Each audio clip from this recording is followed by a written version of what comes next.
is caching in single-page apps.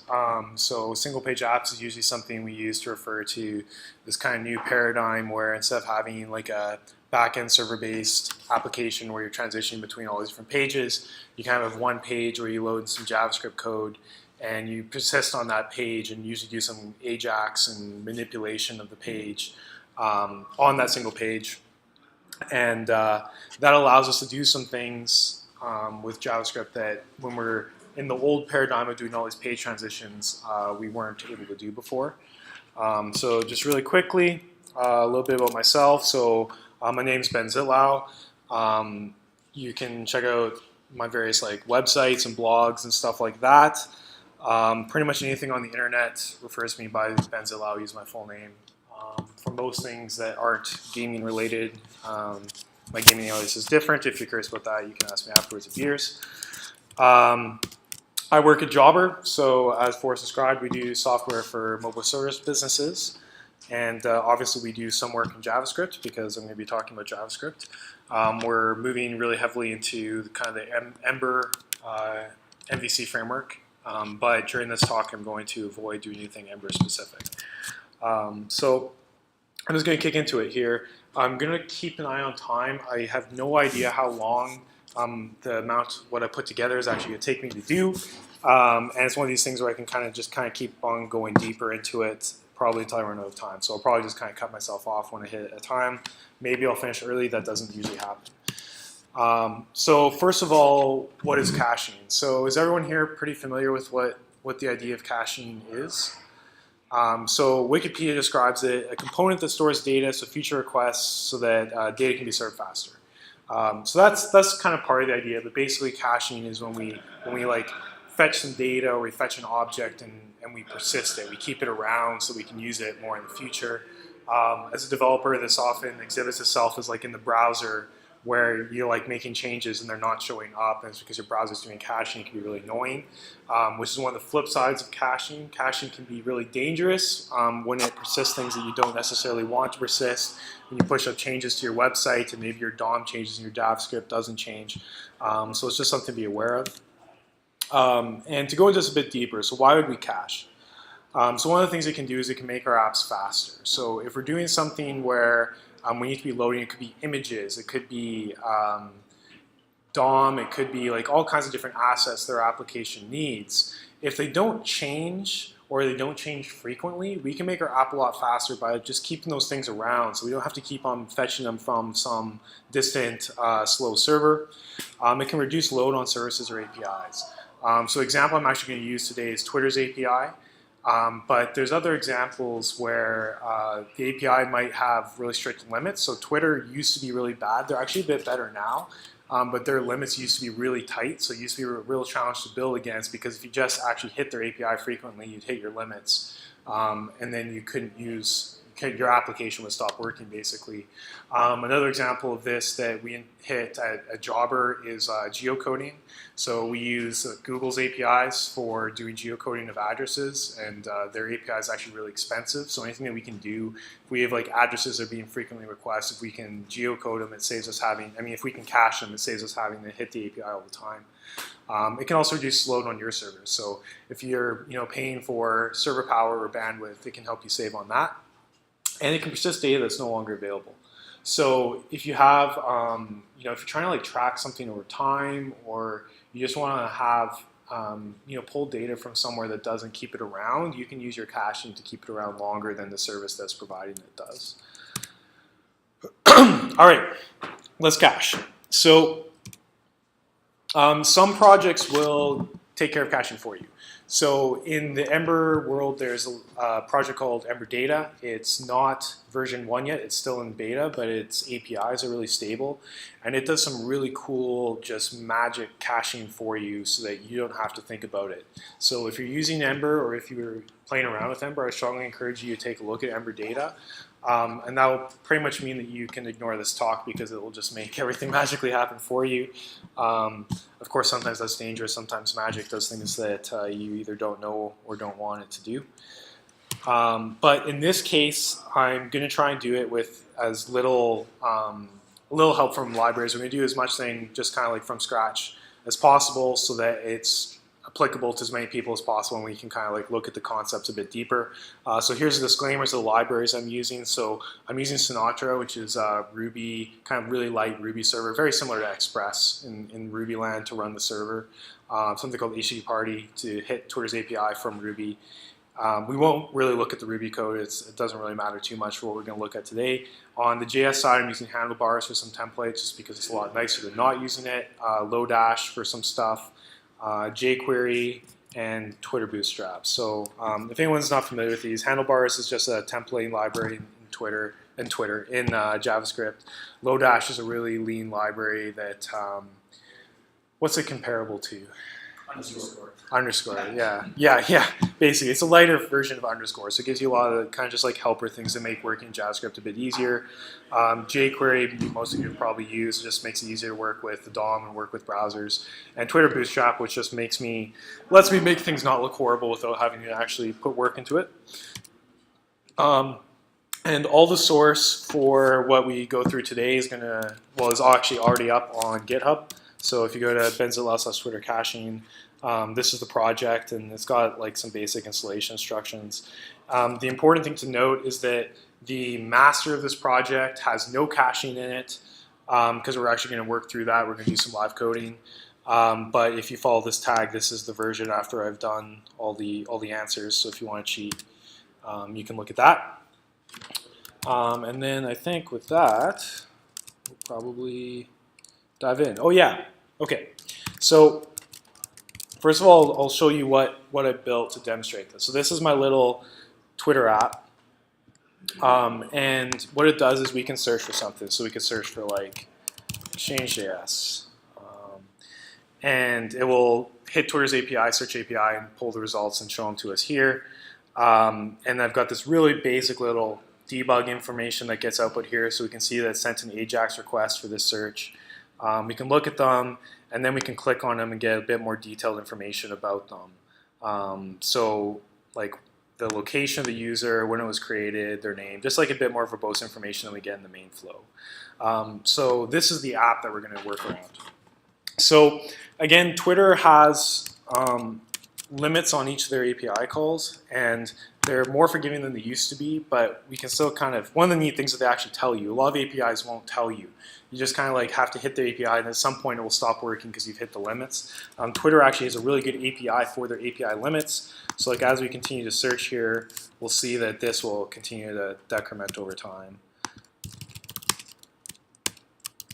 So the idea here is that we're going to add some cache into this application so that we're not hitting Twitter's APIs frequently, so that the basically we're not going to hit that limit. If I had rolled this app out to 10,000 people or something, this would be a bigger problem.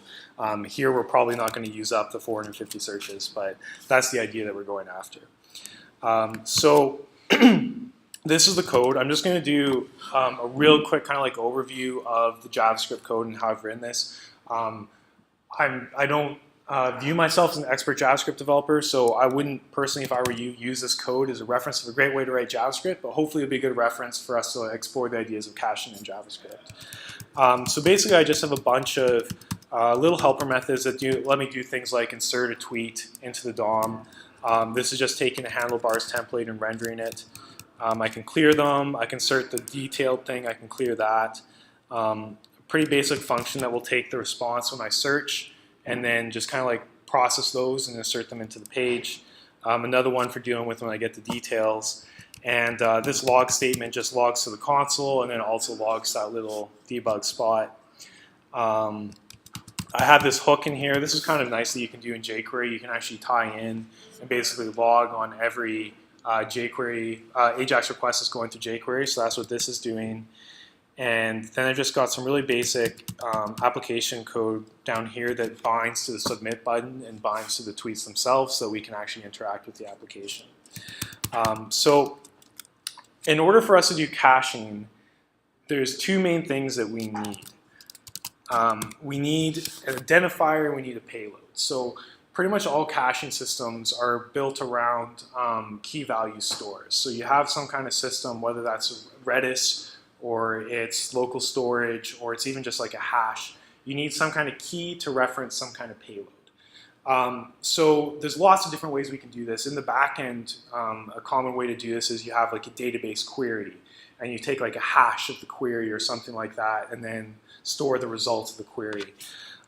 In this case, because we're hitting an API, there's actually a really easy way for us to do this, and it's by mirroring HTTP. So HTTP, we have a URI. So we have this identifier that identifies a resource. So that could be a website, or in our case, it's like an API object. And then we have this payload that comes back from it. So what we can do is we can build caching into our application that we'll just like copy basically what HTTP is doing, so that we don't have to come up with our own way to do that. So I'm going to take a look here and try and build that. So I'm going to go and I'm going to create a JavaScript object, which we're going to call Twitter cacher. I'm going to create a cache. Oops. I'm going to create a cache object, which is just going to be like a vanilla JavaScript object. And then I'm going to add some code in here to actually try and do some of the caching stuff. So one of the things that we need to do is we need to inject ourselves somehow in where we're actually requesting the data. So right now, if we look at how I'm doing the search, I'm just calling getJSON, which is a jQuery method for pulling some JSON from an API, and then it's passing it off to that helper method that I showed earlier. So we need to add ourselves into that. So what I'm going to try and do is make an API to my cacher that looks kind of similar to that. So I'm going to call it handle request, and I'm going to take the URL. I need to take some data, and I need to take a callback. So up here we can go and we can rewrite this so that it's going to use that. So instead of get JSON, we're going to go. Actually, I'm going to make that.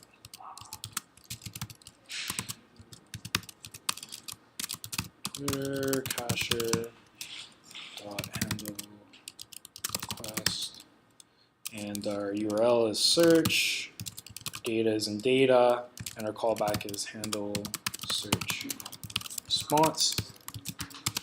Now, of course, right now this isn't going to do anything. So if we go back into the app and we try and use our new cacher, nothing works. So now the next step is, of course, we actually have to make it work. So the most trivial case is we could basically ignore the fact that we have a cache here, and we're just going to fire off our AJAX request in here.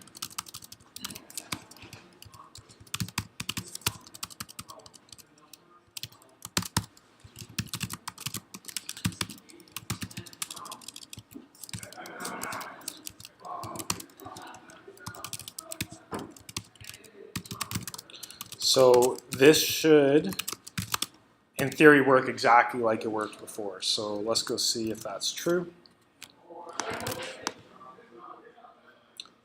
It didn't, so I broke something. What did I break? URL, done, function data. Does the callback need to be wrapped in that? Code not need to be. Do you have a equal sign in the object by the handlebar request? Thank you.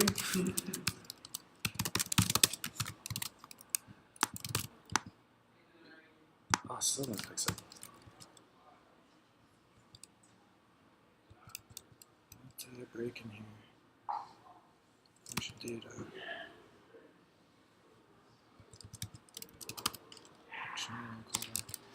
This is why you cheat. Actually, I think I put it.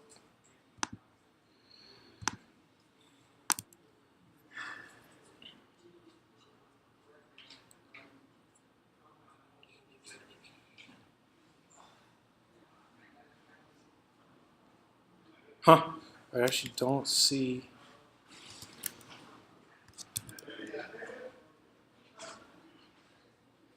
What's doing wrong? I want to call this something different. Is it a colon or a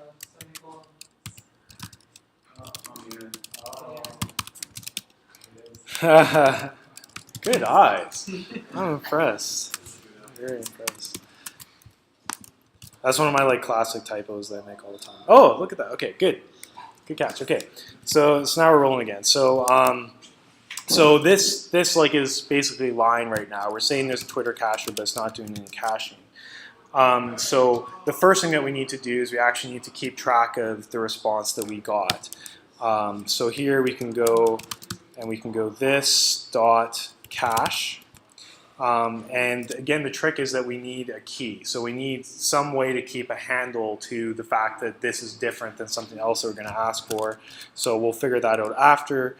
But we're going to go this key is equal to data before we call our callback. So now for the key, what it said we were going to do is we were going to use the URL. So we could actually just go key equals URL.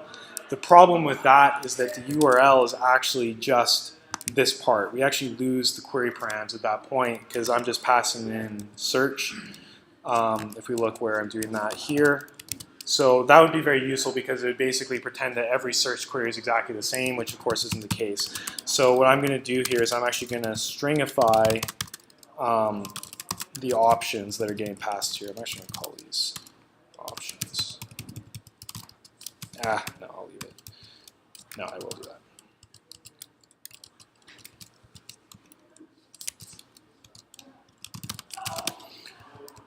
So if we do that, I'll move this up here actually.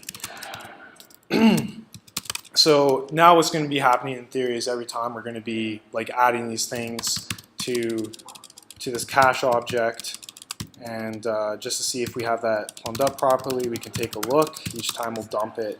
So what we should see happening in our console is that each time I do this, we should see more stuff. Look at that. I should just looked at the errors.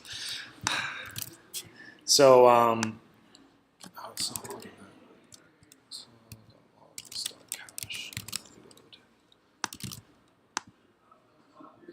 data is not defined. Data, define my caching options. Thank you.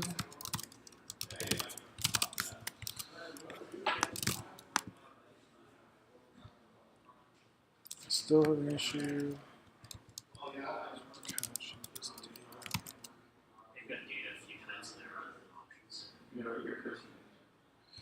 This actually is data. Oh, okay.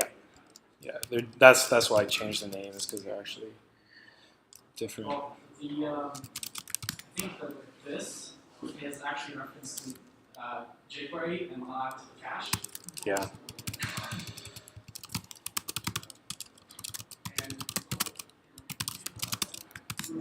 Yeah, we don't have any fat arrows yet to help us with that. There we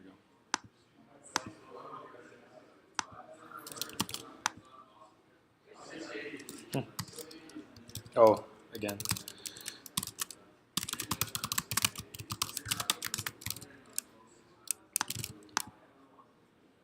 There we go. So basically now we're actually storing this into this object, and we can see that like each time I do it, it's adding another object to this based on the key of what I asked for. And like this might not be the best form ever. I could clean it up a little bit by adding like a slash in there, so it's kind of like resource type / identifier, which is a little bit more idiomatic. But it's going to serve our purposes for now, so clean that up. So we'll work with that. So we can see we're actually storing stuff into the cache now, but we're not really accomplishing much because we're still asking for the resource every time. So the next step of caching is we actually want to check to see if we already have that thing, and then if we do, we don't want to request it again. So what we're going to do is we're just going to check, and we're going to go if, I could use this there, but it might as well be a bit more consistent, .cache key. What we're going to do instead is we're going to call our callback with the value, and then we're only going to do the request if we don't already have it.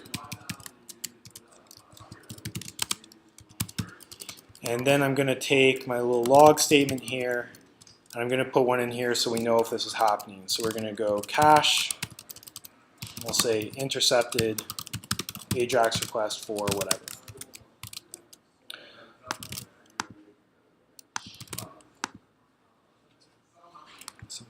up again.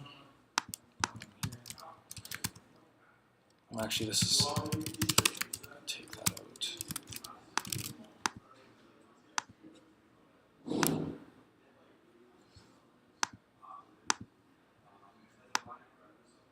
Settings. So not defined, that's right.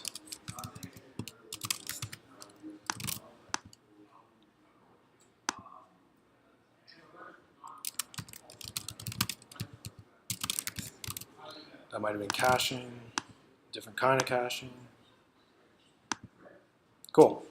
So, of course, I could just like keep on hitting this, and you could just believe me that I'm actually getting those cache results. But where we can actually see is if we go and like search for something else, and then we come back, it pulls those cache results, and you can see how fast that is. Like one of the neat things in Chrome's debugger tools here is I can actually, like, I'm going to throttle this down. So we're going to pretend like we have a really crappy connection, like maybe someone out, you know, in the wild on mobile would actually have. And like you can see it's still instant. Whereas like if I search for something I haven't searched for and actually needs to go and fetch it, you can see like how long it takes before that actually updates. So already, like just with those few lines of code, we've like added some really effective caching. See there. But if I want to go back to pizza, instant. So you can see, like, especially if you're talking about environments where there's like poor connectivity, how much value you can get like really quickly and actually quite easily. So at this point, we've added caching for the search, but we haven't done anything for this yet. So each time I go to do one of these, it still has to hit the API. It doesn't matter if I go back to the same thing. And this is where the decision to use the URI as our key like really shines, because nothing needs to change. My caching code doesn't care what I'm asking for. It doesn't care if it's a tweet or a search, or it could be like, I don't even know, a Facebook post. It doesn't care. It just knows that I'm asking for this URL and I'm getting something back.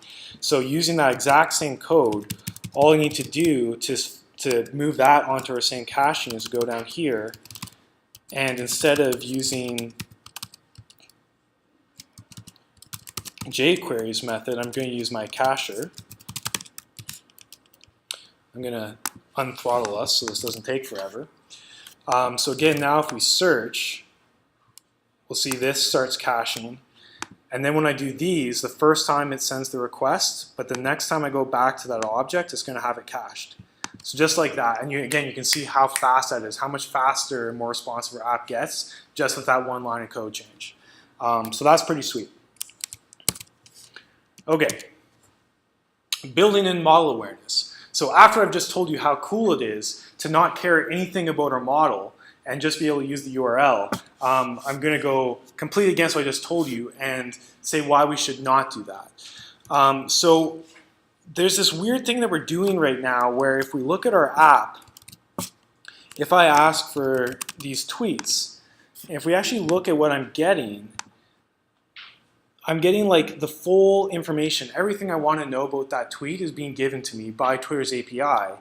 But then when I want to go look at the details, I'm still sending the request and asking for that data.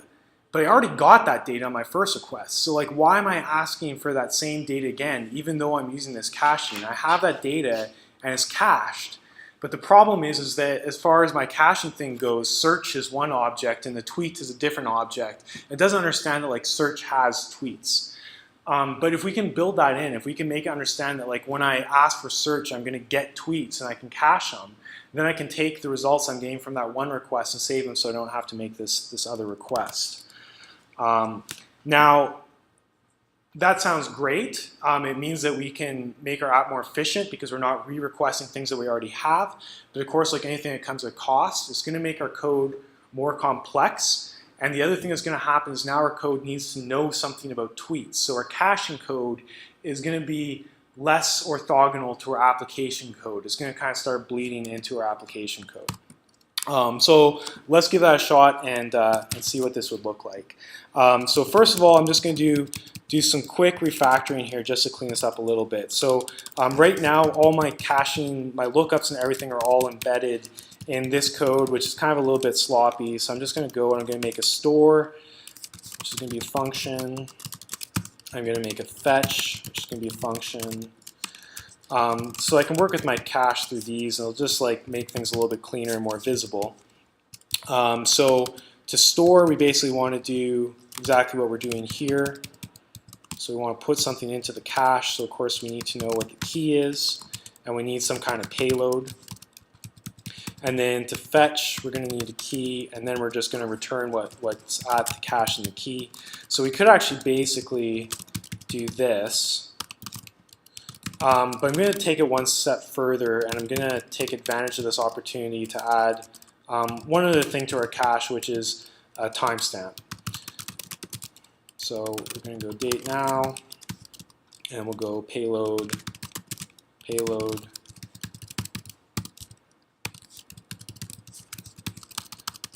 And we're going to store that instead. And then, of course, if we're going to do that, when we get it from the cache, we then need to return instead just the payload.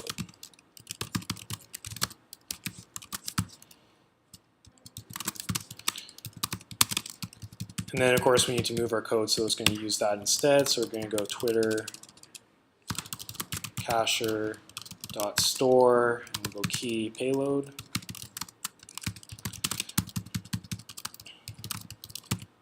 Fetch key. And fetch key. So if I haven't made any more typos, if we go back to our app, it should still be working. And of course, I've broken something. 101. Cacher.fetch, cacher.fetch. Thank you. Is that enough? Of course not. 121? Yep. Should probably just make my editor actually highlight those. Is that a Ruby thing? Like, No, it's just like the speed between when I'm using shift and when I hit the key just isn't synced right. sure. So, cannot read payload of undefined. Oh yeah, so of course, what I didn't do right here is we actually need to see like if we actually got an object. So we only want to return that payload if it's actually there.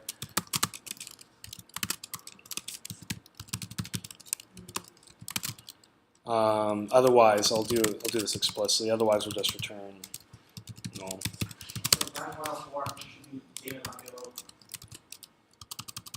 Thank you.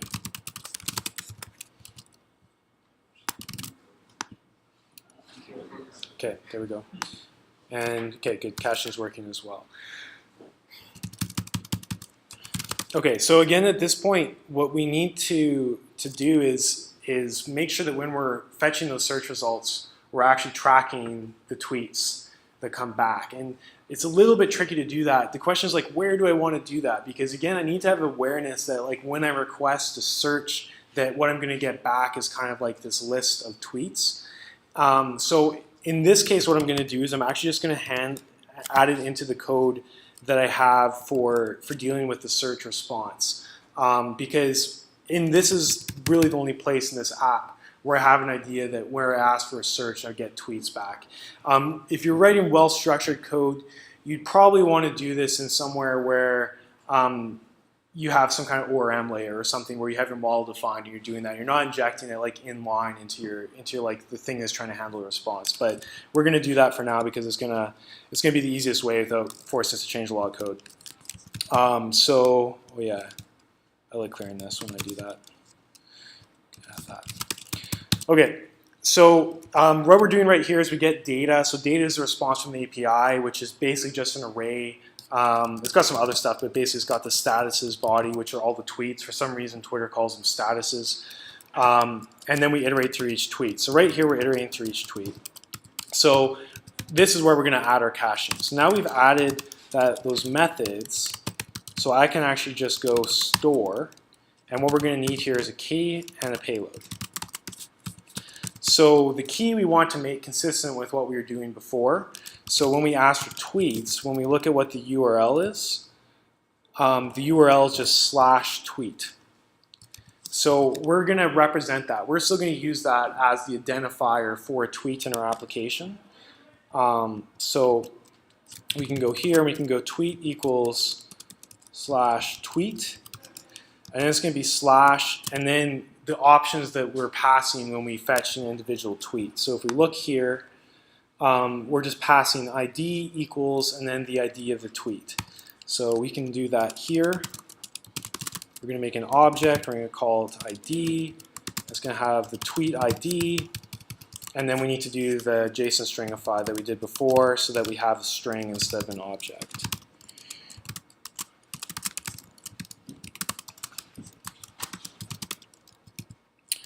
And then our payload, we just want to be our tweet.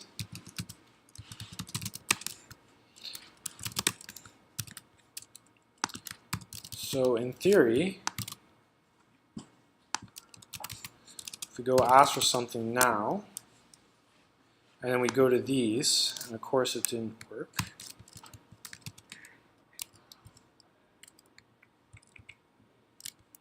Resource.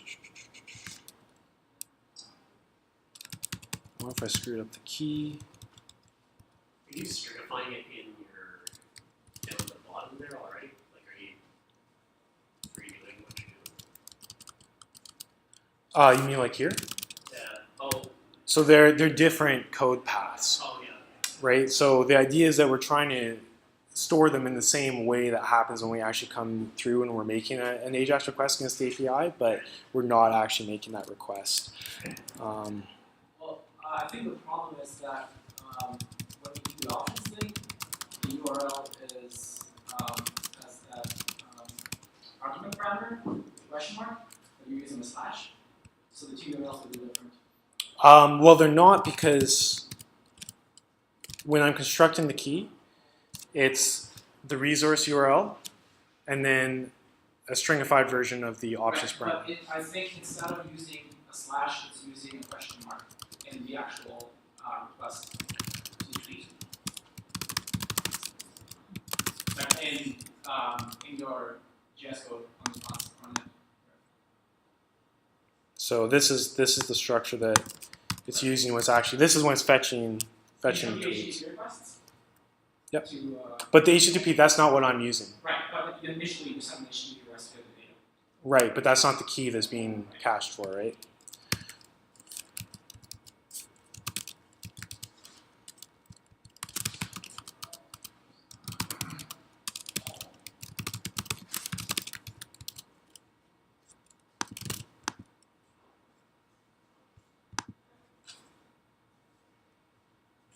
Caching keys, tweets, slash.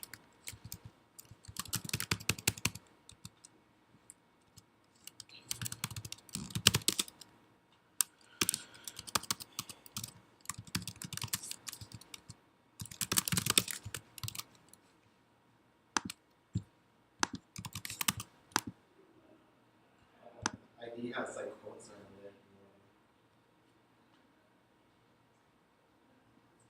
Doesn't both, actually. Look at the very bottom. The very Yeah.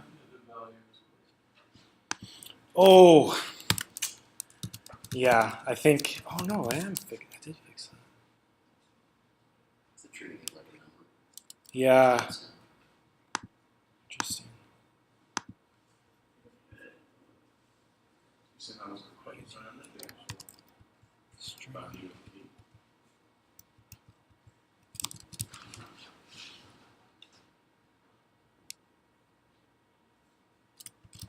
Oh, that's why.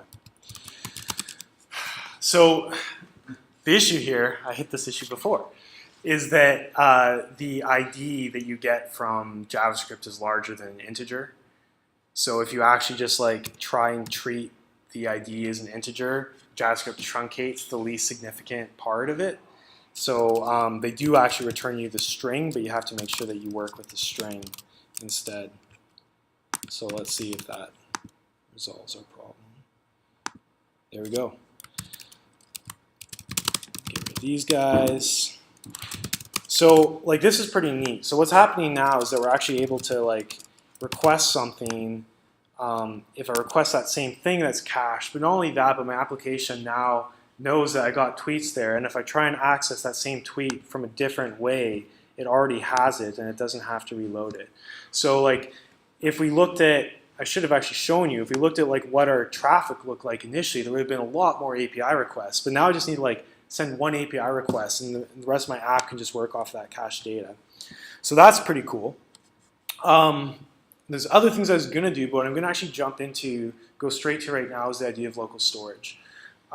So this is neat, but the problem is every time I reload, I lose all that cache data. Because where we're storing it is just in memory in JavaScript, and the browser takes that away every time we refresh our page. But in HTML5, there's something called local storage, which is this thing that we can talk to in the browser, which allows us to persist this data across reloads. And it happens to be a key value store, which is basically what we are used to working with for caching anyway. So it happens to work out really easily for caching. $25 for an effing hot dog. That is an expensive hot dog. So all I actually need to do to make this work, it's so cool. So instead of my cache being a JavaScript object, I'm just going to change it to be local storage. Now I need to put the normal disclaimer on, like, you know, if you need backwards browser compatibility and blah, blah, blah, blah, blah, local storage won't always necessarily be there, but if you're working with modern browsers, it generally will be. So for my context, I'm just going to assume that local storage is going to be there. In theory, that would be all I need to do. If we go and actually try it though, things aren't going to work. So we're seeing, like, I keep on searching, but it's actually requesting every time. The caching isn't working. So there's one little gotcha here, which is that local storage can't deal with objects. It can only deal with strings. So whenever we're storing something into local storage or pulling it out, we have to make sure that we're writing it as an object, as a string, and then dealing with it as a string when it comes out. So fortunately, my code's all nicely centralized here. So all I need to do when I add it to the cache now is go JSON stringify here.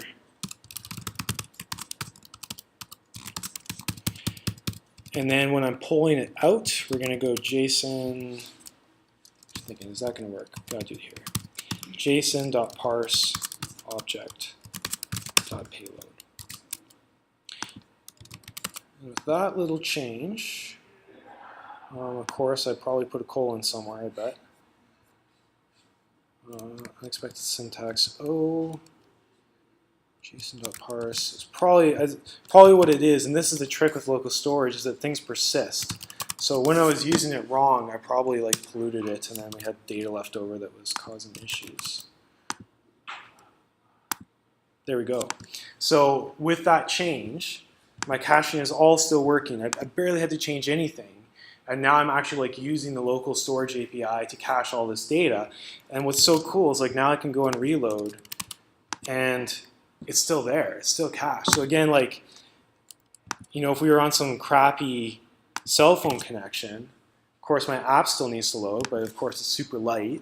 And then like my data is going to be like instant, even though I'm running off some crappy cellular connection, which is really cool.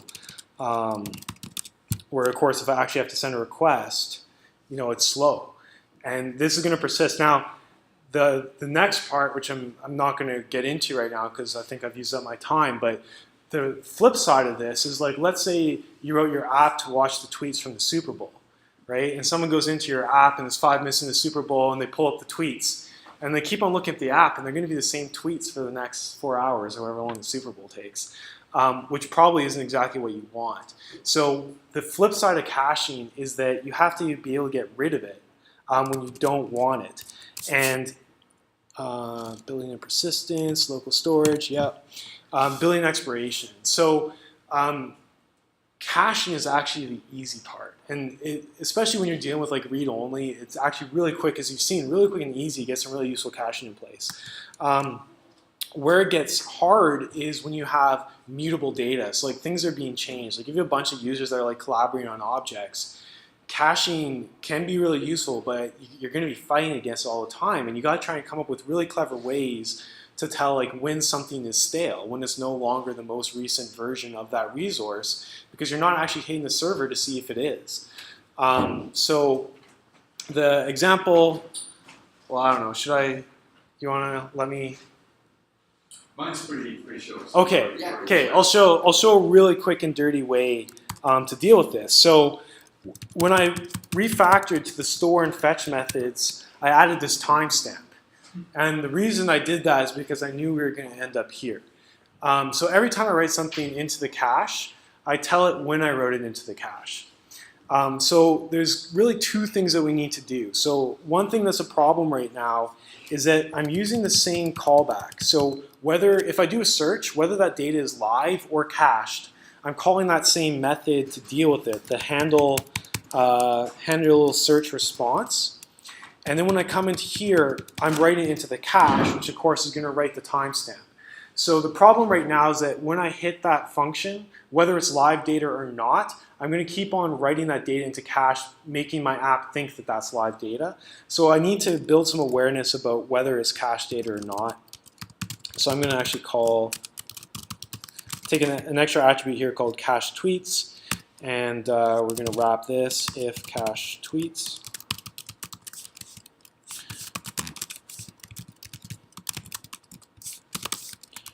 And then where I call the callback now, I'm going to pass true when it's the live data and I want to cache it. And then if I'm calling it with the cache data, I'm going to pass false. So that way I'm not like refreshing my cache with cache data, kind of this like recursive loop. And then the other thing that I'm going to do is, because this is all centralized in this fetch, I can easily check. So basically I can go stale is, let's say that we want to give our data a TTL. So a TTL is a time to live. Basically, how long do I want to trust that cache for? JavaScript works in terms of milliseconds, so we're going to say 10,000, which is 10 seconds. And we'll do that in here.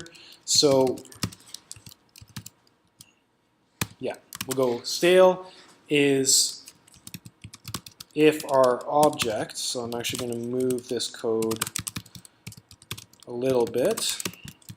So if our object.timestamp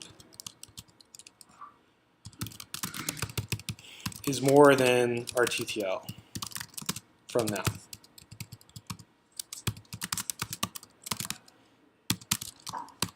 Oops.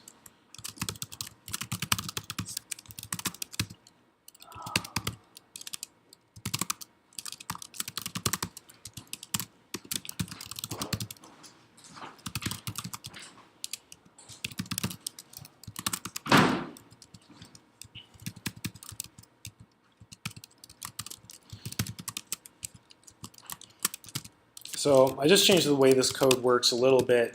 Basically, unless it hits this line, we're going to end up returning null because there's no other return statement. So unless the object's there and it's not stale, we're going to return null, basically like there was nothing in our cache. So let's see which typos I made that time.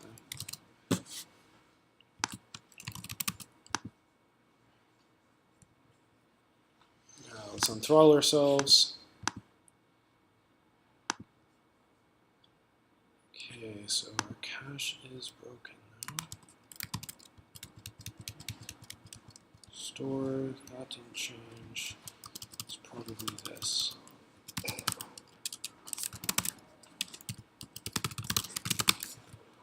Let's take a look at what's going on.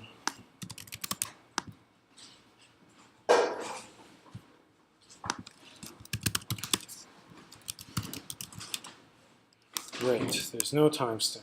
Why is there no timestamp? Did I do the same thing? No, I didn't do the same thing I did before.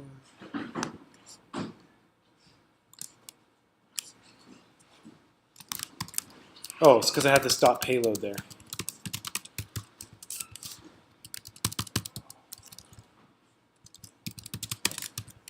Let's give it a shot.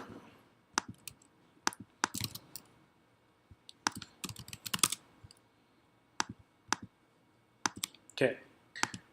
Cannot read is content editable. I don't know what the heck that's about, but I'm going to ignore that. So in theory, as I keep on clicking this, when we hit 10 seconds, it's actually going to go and refresh. And it's kind of neat too, because it's going to be doing that for every one of these requests. So like if I'm like clicking through these, there, so that one triggered, And in theory, what should have happened is because each of my tweets are stored separately, if I go click on this one, it should fetch it as well, because this expired, this one's expired. But then if I go back, this one should be cached until eventually it's going to expire. So this is just like a really quick and easy way to make it so your cache doesn't last forever. So again, like in the example of like that Super Bowl app, maybe you add a cache of like 5 minutes or something, and so if someone's like spamming it, it's not spamming Twitter's API, but they're still able to get reasonably fresh data. And the question of like what to set that TTL at is really only a question that the developer can answer. Like depending on the context, if it's a DNS record, days is probably okay, but if it's like a live Twitter stream, something on the order of minutes is probably more appropriate, and that's just a decision you have to make as a developer. And it's a trade-off between how fresh your data is going to be versus how much load you want to put on your backend. Yeah, so that's pretty much what I wanted to show. And like really the takeaway is that if you look at the app code and the amount of code that it had to do to put in some pretty decent caching logic, it's really not very much code. This is all the code that I had to add to go from the initial app I had written to some pretty decent caching code using local storage with expiration. So I just encourage you to, like, as you're building applications, like to think about it. It's something that often we don't really get around to until we've hit the problems, until our load is massive or something like that. But even here you could see just the responsiveness difference in my application just by adding some really easy caching. So thanks for putting up with my typos and your eyesight. So yeah.